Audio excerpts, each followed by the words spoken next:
सब्जियां आदि खरीदते समय। इसलिए उन्हें भार के सवाल हल कराने से पहले भार तोलने के उपकरण जैसे तराजू और बाट के बारे में भी बताना चाहिए, ताकि अगली बार जब उनके सामने कोई वस्तु तोली जाए तो वे मापन की प्रक्रिया को समझ पाएं। बच्चों, ये तो तुम जानते ही हो कि भार मापने की मानक इकाई ग्राम है। भारी चीजों का भार या वजन मापने के लिए किलोग्राम और हल्की चीजों का भार मापने के लिए ग्राम या मिलीग्राम का प्रयोग किया जाता है। हम तालिका की मदद से ये भी जानते हैं कि 1000 ग्राम मिलकर 1 किलोग्राम बनाता है। तो 1000 ग्राम का आधा हुआ 500 ग्राम। इसका अर्थ हुआ 1/2 किलोग्राम या आधा किलोग्राम। इसी तरह से 1000 ग्राम का 1/4 हुआ 250 ग्राम या 1/4 किलोग्राम या पाव किलोग्राम।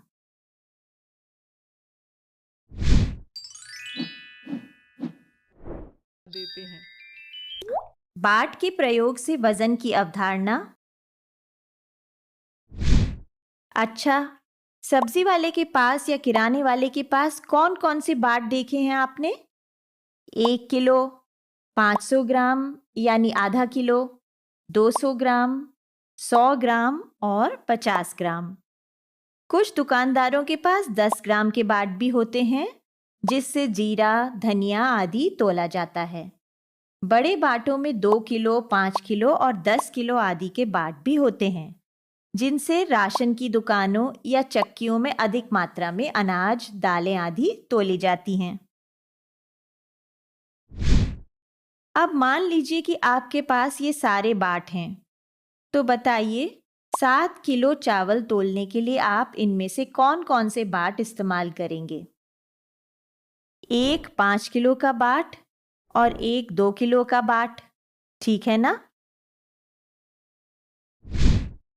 और अगर दुकानदार के पास सिर्फ 1 किलो और 2 किलो के ही बहुत सारे बाट हों, तब वह इनमें से या तो 2 किलो के 3 बाट और 1 किलो का 1 बाट लेगा, या फिर 1 किलो के 7 बाट लेगा, या फिर 2 किलो के 2 बाट और 1 किलो के 3 बाट लेगा।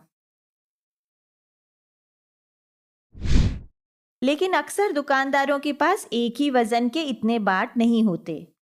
ऐसे में वह 2 किलोग्राम के बाट से ही 3 बार चावल तोलकर थैले में डालेगा और फिर 1 किलोग्राम का बाट रखकर 1 किलोग्राम चावल तोलेगा और उसे भी थैले में डाल देगा। हो गया ना 7 किलोग्राम चावल। आजकल वजन तोलने के लिए ज्यादातर जगहों पर डिजिटल तराजू का प्रयोग किया जाता है। तराजू पर सामान रखते ही डिजिटल स्क्रीन पर उस वस्तु का वजन दिख जाता है। बच्चों, आप भी अपने आसपास देखिए कि सब्जी वाले, राशन वाले, दुकानदार और फेरी वाले सामान तोलने के लिए कौन-कौन से उपकरणों का इस्तेमाल करते हैं।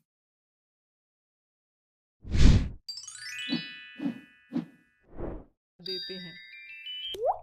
भार से संबंधित जोड़ घटाव के इबारती प्रश्न हल करना।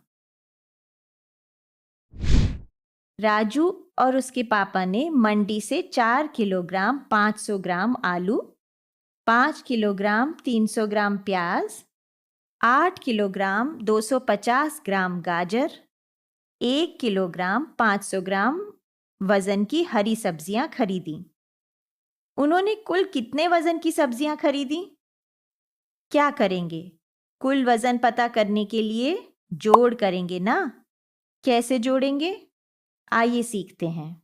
आलू का वजन 4 किलोग्राम 500 ग्राम, प्याज का वजन 5 किलोग्राम 300 ग्राम, गाजर का वजन 8 किलोग्राम 250 ग्राम, हरी सब्जियों का वजन 1 किलोग्राम 500 ग्राम।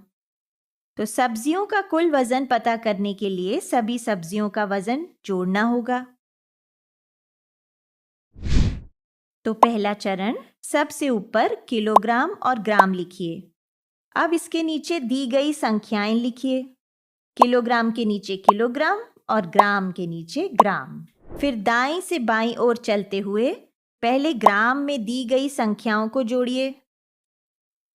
500 gram plus 300 gram plus 250 gram plus 500 ग्राम बराबर 1550 ग्राम। आप तो जानते हैं 1000 ग्राम 1 किलोग्राम के बराबर होता है, तो इसे हम 1 किलोग्राम 550 ग्राम भी कह सकते हैं ना। ग्राम से ग्राम को जोड़ना है और किलोग्राम से किलोग्राम को, तो 550 ग्राम को हम ग्राम के नीचे लिखेंगे और इस 1 किलोग्राम को हम किलोग्राम की तरफ हासिल के रूप में ले जाएंगे। अब किलोग्राम से किलोग्राम जोड़िए और साथ में हासिल भी जोड़ दीजिए। 4 kilogram plus 5 kilogram plus 8 kilogram plus 1 kilogram और 1 किलोग्राम हासिल जोड़ना नहीं भूलना है। तो ये हो गया 19 किलोग्राम, यानी सब्जियों का कुल वजन हुआ 19 किलोग्राम 550 ग्राम। ठीक है ना? एक और उदाहरण लेते हैं। एक व्यापारी 100 किलोग्राम शक्कर लेकर घर लौट रहा था। बोरे में छेद हो जाने के कारण थोड़ी शक्कर बाहर गिरती रही। लौटकर व्यापारी ने शक्कर तोली। बोरे का वजन 95.450 किलोग्राम निकला। बताओ कितने किलोग्राम शक्कर रास्ते में ही बोरे से गिर गई। अब इस प्रश्न में क्या करेंगे? रास्ते में गिरी शक्कर कैसे पता चलेगी? जब हम बोरे का पहले जो वजन था उसमें से बाद में जो वजन हो गया उसे घटाएंगे, तभी पता चलेगा ना। तो बोरे से गिरी शक्कर का वजन निकालने के लिए 100 किलोग्राम में से 95 किलोग्राम 450 ग्राम घटाना होगा ना। पहला चरण, सबसे पहले ऊपर किलोग्राम और ग्राम लिखेंगे और उनके नीचे बोरे का जो वजन पहले था वो लिख लेंगे। फिर उसके नीचे शक्कर गिरने के बाद बोरे का जो वजन हो गया वो लिख लेंगे। 100 किलोग्राम को हम 100 किलोग्राम 000 ग्राम लिख सकते हैं। 95.450 किलोग्राम को 95 किलोग्राम 450 ग्राम भी लिख सकते हैं। तो चलो अब हल करते हैं। अब पहले ग्राम से ग्राम घटा लेते हैं। अरे लेकिन 0 से 450 कैसे घटाएंगे?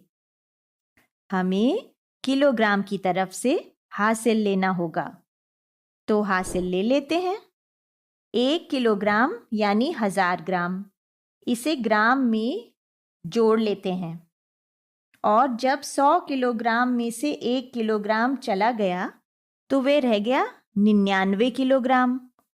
बस अब हमें 1000 ग्राम में से 450 ग्राम घटाना है, तो मिल गया 550 ग्राम। अब किलोग्राम में से किलोग्राम घटाएंगे, यानी 99 में से 95 गया, बचा 4 किलोग्राम। 4 किलोग्राम 550 ग्राम शक्कर रास्ते में ही बोरे से गिर गई। समझ में आया?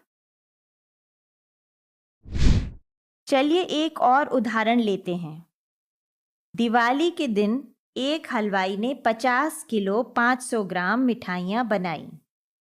दोपहर तक 22 किलोग्राम 250 ग्राम मिठाइयाँ बिकी और दोपहर के बाद 25 किलोग्राम 500 ग्राम मिठाइयाँ बिकी। तो बताओ कि हलवाई के पास कितनी मिठाइयाँ बची? दोपहर तक बिकी मिठाई बराबर 22 किलोग्राम 250 ग्राम। दोपहर के बाद बिकी मिठाई 25 किलोग्राम 500 ग्राम। कुल मिठाइयाँ बिकी 22 किलोग्राम 250 ग्राम प्लस 25 किलोग्राम 500 ग्राम। बस आप पहले ग्राम में ग्राम जोड़ो और फिर किलोग्राम में किलोग्राम। तो 250 और 500 ग्राम हुआ 750 ग्राम, और 22 किलोग्राम और 25 किलोग्राम हुआ 47 किलोग्राम। यानी पूरे दिन में 47 किलोग्राम 750 ग्राम मिठाइयाँ बिकी। लेकिन हमें क्या निकालना था? हमें पता करना था कि हलवाई के पास कितनी मिठाइयाँ बचीं। तो हलवाई ने कुल मिठाइयाँ बनाई थी 50 किलो 500 ग्राम। पूरे दिन में मिठाइयाँ बिकी 47 किलो 750 ग्राम। हलवाई के पास मिठाइयाँ बची 50 किलोग्राम 500 ग्राम माइनस 47 किलोग्राम 750 ग्राम। फिर वही करना है, पहले ग्राम से ग्राम घटाएंगे। लेकिन देखिए 500 से 750 ग्राम कैसे घटाएंगे? हासिल लेंगे ना। तो 50 किलोग्राम से 1 किलोग्राम यानी 1000 ग्राम हासिल लेकर ग्राम में जोड़ देंगे। तो किलोग्राम में रह गया 49 और ग्राम हो गए 1000 प्लस 500 यानी 1500। अब तो आसान हो गया,